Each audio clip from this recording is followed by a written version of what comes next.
Hi sir. Sir ನಮಸ್ತೆ. ನಾನು ಬೆಳಗಿನ ಜಾವ 3 ಗಂಟೆಗೆ ನೋಡಿದೆ, ಒಂದು ಪೋಸ್ಟ್ ಹಾಕಿದ್ರಿ ಶೂಟಿಂಗ್ ಮೇಲೆ ರೆಡಿ ಪ್ಯಾಕಪ್ ಎಲ್ಲ ಹಾಕಿದ್ರಿ. ಈಗ ಸಡನ್ ಆಗಿ ಬೆಳಗಿನ ಜಾವನೇ ಧರ್ಮಸ್ಥಳಕ್ಕೆ ಹೊರಟಿದ್ದೀರಾ, ಏನು ವಿಷಯ ಸರ್? ಏನಿಲ್ಲ ಸರ್, ಅದೇ ಸೌಜನ್ಯ ಅವ್ರ ಮನೆಗೆ ಹೋಗೋಣ ಅಂತ. ಏನು ರ್ಯಾಲಿ ಥರ ಏನು ಮಾಡ್ತಾ ಇಲ್ಲ, ಬಟ್ ಆದರೆ ವಿಸಿಟ್ ಮಾಡಬೇಕು ಅಂತ ತುಂಬ ಇತ್ತು. ಸೊ ನನಗೆ ಇನ್ನು back to back continuous shoots ಇದೆ ಇದಾದಮೇಲೆ. ಸೊ ಫ್ರೀ ಇಲ್ದಿರೋ ಕಾರಣ ಇವತ್ತು ಫ್ರೀ ಇದ್ದೆ, ಅದಕ್ಕೆ ಹೋಗಿ ಬಂದ್ಬಿಡೋಣ. ಗಿರೀಶ್ ಸರ್ ಅಲ್ಲೇ ಇದ್ದಾರಂತೆ. ಸೊ ಹಂಗೆ ಗಿರೀಶ್ ಸರ್ನು ಮಾತಾಡಿಸ್ಕೊಂಡು ಏನು ಬೆಳವಣಿಗೆ ಆಗ್ತಾ ಇದೆ ಅಂತ ತಿಳ್ಕೊಂಡು, ಏನೋ ಒಂದು ಒಟ್ಟಿನಲ್ಲಿ ನಮ್ಗೆ ಈ ವಿಷಯಕ್ಕೆ ನ್ಯಾಯ ಸಿಗಬೇಕು ಅಂತ ನಮ್ಮ ಸ್ನೇಹಿತರಿಗೆಲ್ಲ ಫೋನ್ ಮಾಡಿದೆ, ಈ ಥರ ಹೋಗ್ತಾ ಇದ್ದೀನಿ ಅಂತ. ಪಾಪ ಎಲ್ಲರೂ ಅವ್ರವ್ರ ಬ್ಯುಸಿ ಶೆಡ್ಯೂಲಲ್ಲೂ ಪಟ್ಟಂತ ಬೆಳಗಿನ ಜಾವನೇ ಬಂದಿದ್ದಾರೆ. ಸೊ ಅದಕ್ಕೆ ಒಂದು ರೌಂಡ್ ಹೋಗಿ ಬಂದ್ಬಿಡೋಣ ಸರ್. ಸರ್, ಈಗಿನ ಕಾಲಘಟ್ಟ ಆದ ಸಿಚುವೇಶನ್ ನಡೀತಾ ಇತ್ತಲ್ಲ, ಹೌದು. ಆ ಉದ್ದೇಶದಿಂದ ಏನಾದರೂ? ಹೌದು ಸರ್, ಆದಷ್ಟು ಬೇಗ ನ್ಯಾಯ ಸಿಗಲಿ ಅಂತ ಸರ್. ಯಾಕಂದರೆ ಅಷ್ಟು ಇವಾಗ ಅದೇನೋ ಸಿಗ್ತಾ ಇದೆ ಅಂತದೆ ಸರ್, ಎಲ್ಲ ಬಾಡಿಗಳು ಸಿಗ್ತಾ ಇದೆ ಅಂತ ಏನೋ ಅಸ್ಥಿ ಪಂಜರ ಎಲ್ಲ ಸಿಕ್ಕಿದೆಯಂತೆ. SIT ಮುಖ್ಯಸ್ಥರಾಗ್ಬಿಟ್ಟು ಅನುಚಿತ್ ಸಾಹೇಬ್ರು ಇದ್ದಾರೆ. ಖಂಡಿತವಾಗೂ ನ್ಯಾಯ ಸಿಗೋದು 100% ಸಿಗುತ್ತೆ ಅನ್ನೋದು ನಮ್ಗೆಲ್ಲರಿಗೂ, ಕರ್ನಾಟಕ ಜನತೆಗೆ ನಂಬಿಕೆ ಇದೆ. ನಮಗೆ ಕಾನೂನು ಮೇಲೆ ಭಾರಿ ಭರವಸೆ ಇದೆ. ಯಾಕೆ ಅಂದರೆ ಸರ್, ಒಂದು ಸುಮ್ಮನೆ ನಮಗೆ ಅರಿವಿಲ್ಲದೆ ಈ ಥರ ಒಂದು ಕಾನೂನು ಇದೆ ಅಂತ ಗೊತ್ತಿಲ್ಲದೆ ಒಂದು ರೀಲ್ಸ್ ಮಾಡಿದ್ದಕ್ಕೆ ಅಷ್ಟು ಸ್ಟ್ರಿಕ್ಟಾಗಿ ನಮ್ಮನ್ನ ಜೈಲಿಗೆ ಕಳಿಸಿದವರು.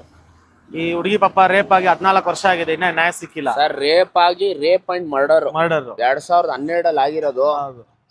ಯಾವುದೇ ತರದ ಸಾಕ್ಷಿ ಆಧಾರಗಳು ಏನು ಇಲ್ಲದೆ ಎಲ್ಲ ಹೊಸ್ಕಾಕಿ ಎಲ್ಲ ಮುಚ್ಚಾಕಿದ್ದಾರೆ. ಇದು ಸರ್ಕಾರ, ಸಿದ್ದರಾಮಯ್ಯ ಸಾಹೇಬ್ರು ಸರ್ಕಾರ ಒಂದು ಒಳ್ಳೆ ರೀತಿಲಿ ಒಂದು ಇದು ತನಿಖೆಗೆ SIT ಅನ್ನೋದನ್ನ ಒಂದು ರಚನೆ ಮಾಡಿ ಒಳ್ಳೊಳ್ಳೆ ಉನ್ನತ ಅಧಿಕಾರಿಗಳನ್ನ ಹಾಕಿದ್ದಾರೆ.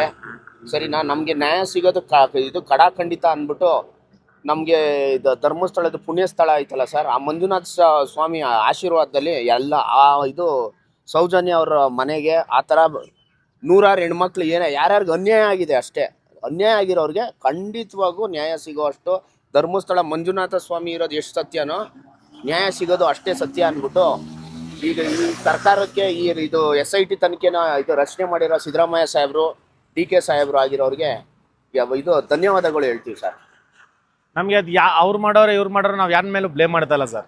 ಆಮೇಲೆ ಇವಾಗ ನಾವು ಒನ್ ಸೈಡ್ ಸ್ಟೋರಿ ಕೇಳ್ಕೊಂಡು ನಾವು ಮಾತಾಡ್ತಾ ಇಲ್ಲ. ನಮಗೇನು ಸೌಜನ್ಯ ಥರ ಎಷ್ಟೋ ಹೆಣ್ಮಕ್ಳಿಗೆ ಅನ್ಯಾಯ ಆಗಿದೆ, ಅವ್ರಿಗೆ ನ್ಯಾಯ ಕೊಡಿಸ್ರಿ ಅಷ್ಟೇ. ನಮ್ದು ಇನ್ನೇನು ಅಲ್ಲಿ ಬೇರೆ ಮಾತುಕತೆ ಇಲ್ಲ.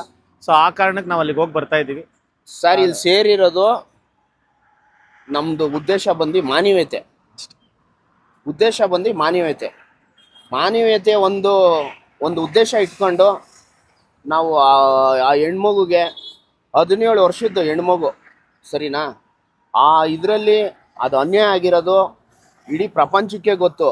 ಆದರೆ ಯಾರೇ ಮುಂದೆ ಬಂದ್ಬಿಟ್ಟು ಯಾರ್ಯಾರೋ ಸುಮ್ಮನೆ ಬೇಡದೇ ಇರೋ ವಿಷಯಕ್ಕೆ ಅದು ಯಾವುದೋ ರೀಲ್ಸ್ ಮಾಡಿದ್ರು, ಅವ್ರು ಯಾರೋ ಫ್ಯಾನ್ಸ್ ಏನೋ ಹೇಳಿದ್ರು, ಅದು ಇದಕ್ಕೆ ಎಲ್ಲರೂ ಅದನ್ನ ಯಾರ್ಯಾರೋ ಬೇಡದೇ ಇರೋ ವ್ಯಕ್ತಿಗಳ ಬಗ್ಗೆ ನಾವು ನ್ಯೂಸ್ ಮಾಡ್ಕೊಂಡು ಟೈಮ್ ವೇಸ್ಟ್ ಮಾಡೋ ಬದಲು ಇಂಥದ್ದು ಅನ್ಯಾಯ ಆಗಿರೋದು ಒಬ್ಬರ ಜೀವನದಲ್ಲಿ, ಧರ್ಮಸ್ಥಳದ ಪುಣ್ಯಕ್ಷೇತ್ರದಲ್ಲಿ ದೇವ್ರು ಏನೇ ಇರಲಿ ಸರ್, ಯಾರೇ ಒಂದು ಕಾನೂನನ್ನ ಕೈ ಎತ್ಕೊಂಡು ಒಂದು ಅನ್ಯಾಯ ಮಾಡಿದಾರಲ್ಲ, ದೇವ್ರಿಗೆ ನಾವು ನಮ್ಮ ಟೀಮ್ ಅವ್ರು ಎಲ್ಲರೂ ಸರ್, ಇಲ್ಲಿ ನಾವು ಹುಡುಗರಲ್ಲ ಸರ್, ನಾವು ಒಂದು ಟೀಮು, ಒಂದು ಒಳ್ಳೇದಾಗ್ಲಿ ಕೆಟ್ಟದಾಗ್ಲಿ ಸರ್, ಒಂದು ಟೀಮ್ ಅನ್ನೋದು ಒಂದು ಗುಂಪಿದ್ರೇ ಒಬ್ಬರಿಗೆ ಹೋರಾಟಕ್ಕೆ ಒಂದು ನ್ಯಾಯ.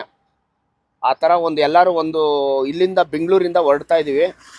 ಒಂದು ಒಳ್ಳೆ ನ್ಯಾಯ ಸಿಗಲಿ ಅಂದ್ಬಿಟ್ಟು ಅವ್ರಿಗೆ ಏನೇನಾಗುತ್ತೋ, ನಮಗೆ ಏನು ಒಳ್ಳೇದಾಗುತ್ತೋ, ಕಾನೂನು ಪರವಾಗಿ ಏನೇನು ಒಳ್ಳೇದಾಗುತ್ತೋ ನಾವು ಕಾನೂನು ಪರವಾಗಿ ನಾವು ಎಲ್ಲರೂ ಈ ವಿಷಯವಾಗಿ ನಾವು ನಿಲ್ತೀವಿ ಸರ್. ಆಲ್ ದಿ ಬೆಸ್ಟ್, ಒಳ್ಳೆ ಕೆಲಸ. Thank you sir. ಹೋಗಿ ಥ್ಯಾಂಕ್ ಯು ಸರ್.